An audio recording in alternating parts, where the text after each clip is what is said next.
You want a history of globalization? This is a history of globalization.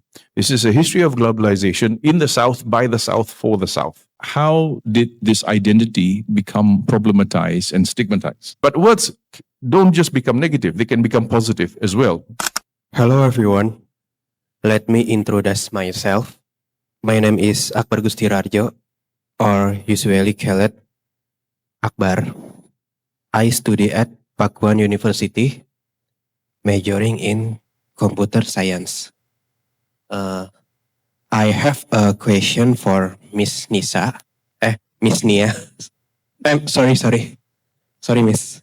What is the main mistake the authors want to convey to readers, especially the younger generation or Gen Z children, through the book The Ocean Remembers? Thank you. Hello, good morning, everyone. Let me introduce myself. My name is Gilang Pandrika, but you can call me Gilang. I am from a Generasi Literate organization, but I have many questions in this book. The first question is, what inspired you to write this book, and have the key of the message to one you write in this book? And the second question is, what advice would you give to aspiring writers? Because this book, I take many inspired and then many good knowledge about this historical and many more. And thank you for attention and this question. Thank you. Okay. The first two question I think is related to each other. Correct me if I'm wrong. So yeah, you were asking like what kind of message I should deliver to the young generation, the Gen Z, by this book, right? So yeah. So I think there is only two words. Yeah, my message is stay curious and don't get provoked.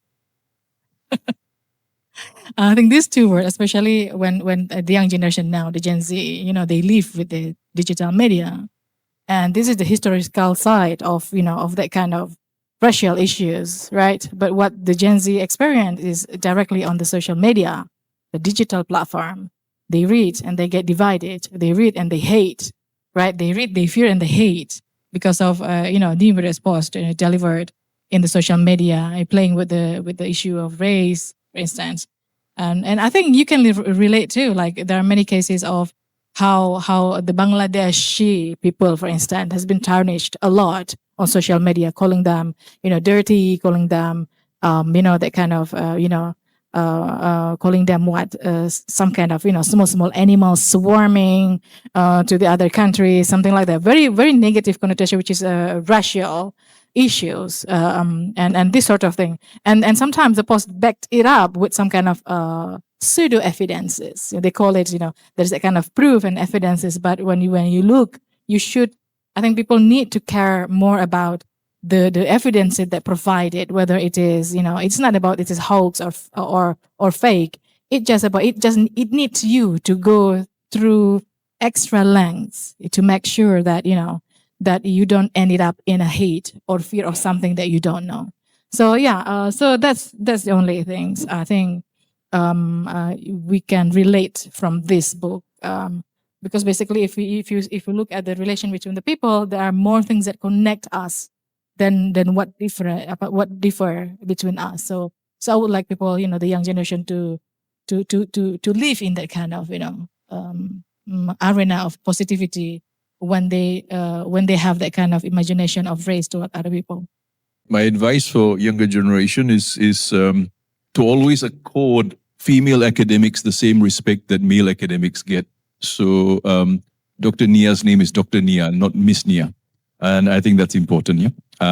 Now, as far as the pressures on Gen Z are concerned, I think we live in an age where history is being systematically erased. And this is extremely dangerous. The casual daily erasure of history is happening all the time, and it's the erasure of history that then allows people to hijack words. Yeah, and so Africa can be weaponized, killing can be weaponized, Chinese can be weaponized, Malay can be weaponized. So it's because we don't know the roots of words, and so if you don't know your history, I mean, history is not for decoration.